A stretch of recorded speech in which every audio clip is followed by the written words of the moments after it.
There are people who seem to have everything figured out. The kind of person you watch on screen and think, whatever life is supposed to look like, that is probably it. Susan Dey was that person for millions of Americans. Young, quietly beautiful, talented in a way that felt effortless, and famous before she was old enough to fully understand what fame would cost her. For a generation that grew up watching her play Laurie Partridge on the Partridge Family, she was not just a character on television. She was a feeling. She represented something safe and familiar during a time when the country desperately needed both. The late 1960s and early 1970s were years of protests, political assassinations, and a war that tore families apart. Then every Friday night, Susan Dey walked onto the screen, and the world felt, just for a moment, like it might be okay. That is a powerful thing to give people. It is also a dangerous thing to become. Because when you are the symbol of everything warm and good and right, you stop being a person in the public eye. You become a projection. Every fear people carry, every hope they cannot name, every memory of simpler times gets placed onto your shoulders without your permission, and you are expected to hold it all with a smile. Susan held it longer than most people know.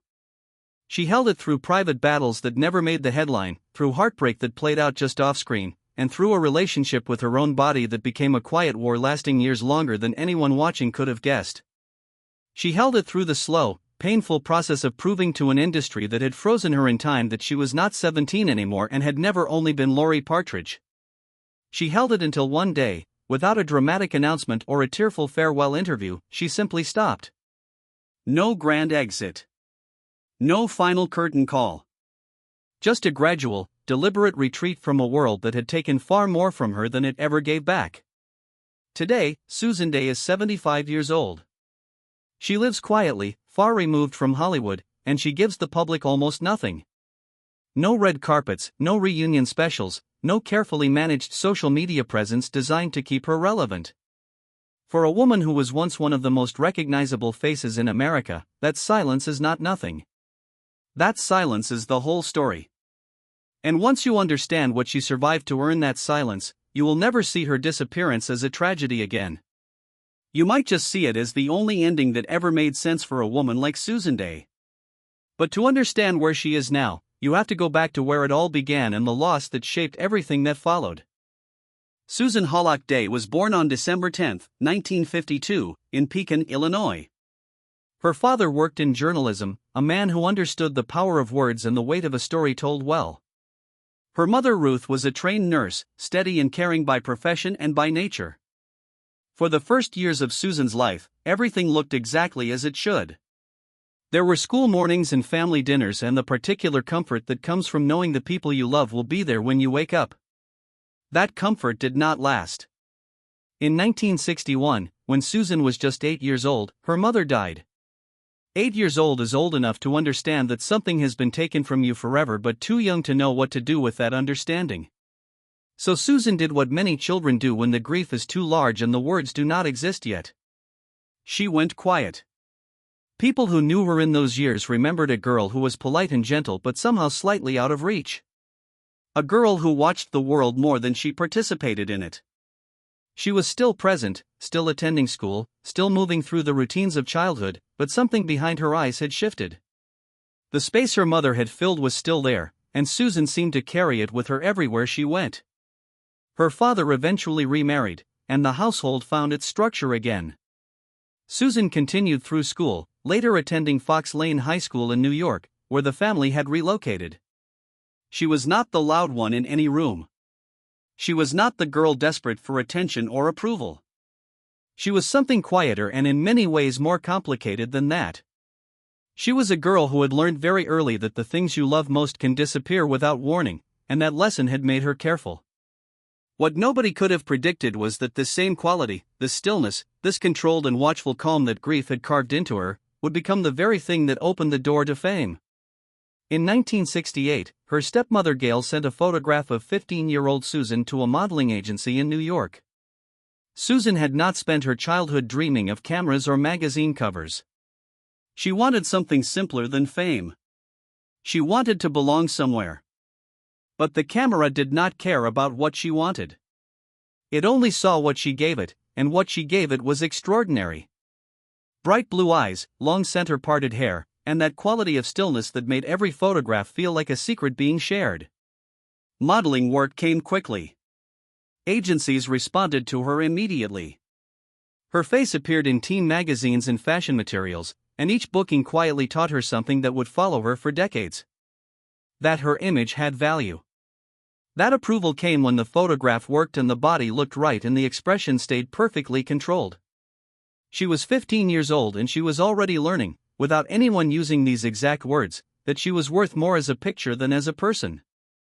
Then one photograph found its way to ABC, and everything changed in ways Susan could not yet imagine and would spend the rest of her life recovering from. The Partridge Family premiered on ABC in September 1970, and almost overnight, Susan Dey stopped being a teenage girl from New York and became something the entire country felt it owned. She was 17 years old. She had no formal acting training, no real screen experience, and no preparation for what it means to have millions of strangers decide they know exactly who you are. The show itself was warm and deliberate in its warmth. A widowed mother and her 5 children formed a pop group, traveling in a brightly painted bus and solving problems that resolved themselves neatly within 30 minutes. The country was exhausted from real problems that never resolved neatly, and the Partridge Family offered something it desperately needed. Comfort. Simplicity.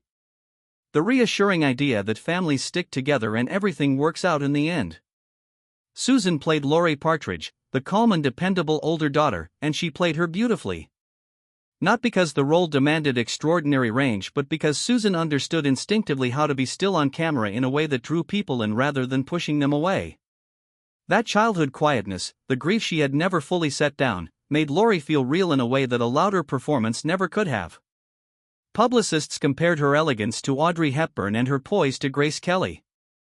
Fan mail arrived in quantities that required its own system to manage. Teen magazines put her face on covers month after month. Girls across America copied her hair, her clothes, and her careful, gentle smile. And behind all of it, Susan was quietly falling apart. The schedule alone was punishing. 16-hour days, 5 days a week, with the expectation that every public appearance would match the warmth viewers saw on screen. Susan later described the particular confusion of that period to the Washington Post in words that were simple but carried enormous weight. "You feel like an adult," she said, "but you are not an adult." She had adult responsibilities and adult public scrutiny, but she was still a teenager who had not finished becoming whoever she was going to be. That gap between what was expected and what she actually was created a pressure that found its way into her relationship with food. Susan later confirmed that she developed an eating disorder during the Partridge Family years. Accounts from that period described the relentless pressure to stay thin and camera-ready and the constant awareness that her body was being evaluated every single week by an audience of millions. One version of those years reduces her meals to almost nothing. Shirley Jones, who played the family's mother both on screen and in many ways off it, was said to have worried deeply about how fragile Susan seemed while so many people wanted something from her. But the eating disorder was not the only battle being fought behind that calm smile. There was also David. On screen, Susan and David Cassidy played brother and sister. Off screen, as they spent long days together on set growing famous side by side, Susan's feelings moved in a different direction entirely. She was young, and the world was changing too fast around her, and David felt familiar and safe in the middle of all that chaos. She fell for him. Genuinely, deeply, in the way that only happens when you are young enough to believe that feeling something that strongly means it must be returned. It was not returned.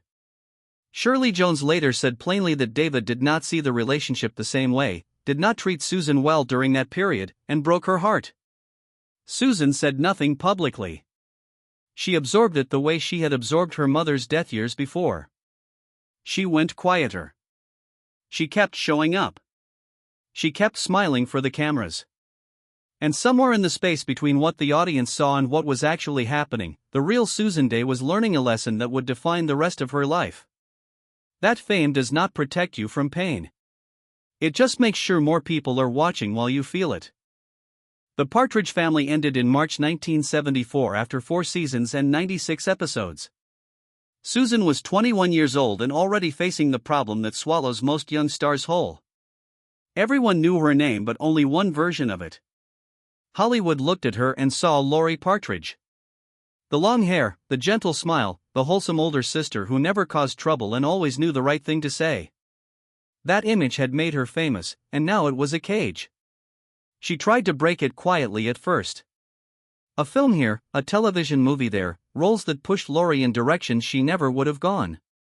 In 1977 she played a deeply troubled young mother in Mary Jane Harper Cried Last Night, a performance that required her to go to genuinely dark places. In 1978 she took on Jo March in a Little Women television miniseries. She was working consistently and working hard, but the industry has a long memory for the wrong things and a short one for everything else. No matter how far she moved from that painted bus, the shadow followed her. Then in 1986, everything changed. Producers Stephen Bochco and Terry Louise Fisher were building LA Law for NBC, a legal drama that wanted its characters to feel genuinely human rather than polished television symbols.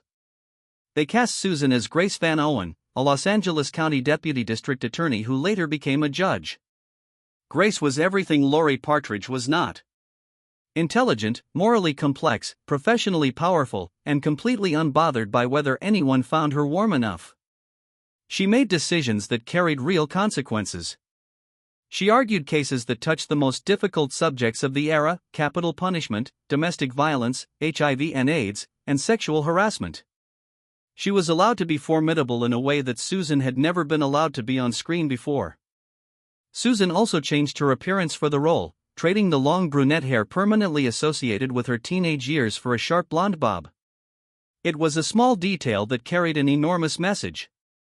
She was not Laurie anymore. She had never only been Laurie. The industry was finally forced to agree. LA Law became one of the most celebrated dramas of its era, winning 15 Emmy Awards, including 4 for Outstanding Drama Series.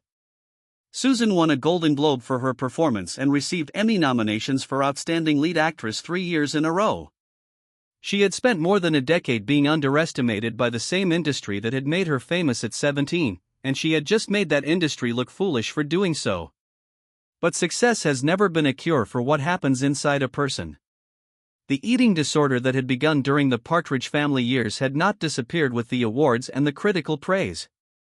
In 1993, Susan told an interviewer plainly that she was still trying to overcome her anorexia. She said it had plagued her life and stressed that nobody beats something like that alone. That admission took courage that the Golden Globe never required. Around the same time, the media revealed that Susan had been attending Alcoholics Anonymous meetings. She was furious. Not because she was ashamed of her recovery, but because she believed someone had deliberately fed that information to the press. She told Parade magazine that she usually did not talk about it because it was her business and nobody else's. She had been sober for a year and received a cake at a meeting, a private moment of quiet achievement, and a tabloid had turned it into a headline. For a woman who had spent her entire adult life carefully controlling what the public could access, this was not just an invasion. It was a confirmation of everything she had already suspected. That fame does not respect boundaries.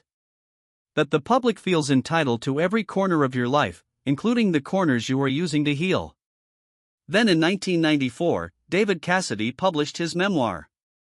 In it he wrote openly about Susan's feelings for him and the private, intimate history they had shared during those Partridge Family years. To him it was part of telling his own story honestly. To Susan it was something else entirely. Something personal and carefully protected had been taken from her hands and placed in bookshops without her consent. She declined to comment publicly. She did not fight it in the press or answer with her own version of events.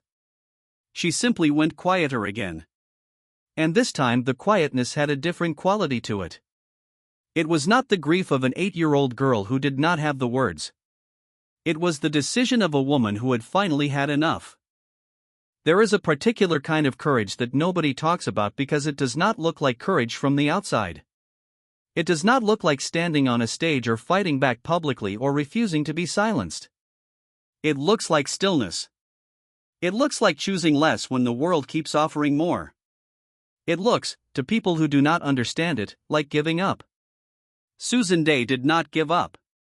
She made a decision.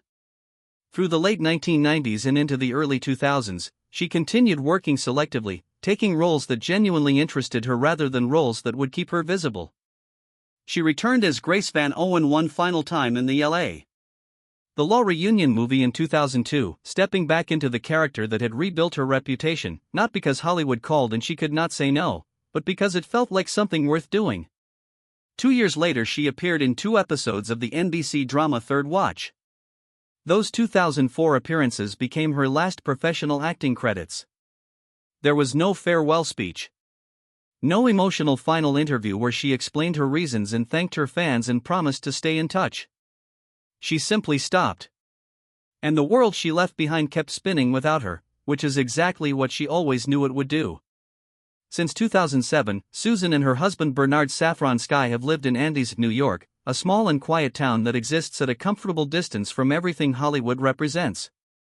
In a rare 2013 interview, she spoke about helping organize a local Battle of the Bands event to support community musicians. She seemed genuinely happy doing it. Not happy in the performed way of someone who needs you to believe they are fine. Happy in the specific and unhurried way of someone who has finally stopped performing altogether. She admitted in that same conversation that she misses acting. She said she misses it the way she misses her mother. The way she misses her daughter's childhood. The way she misses her first home. All the things that shaped her and then became the past.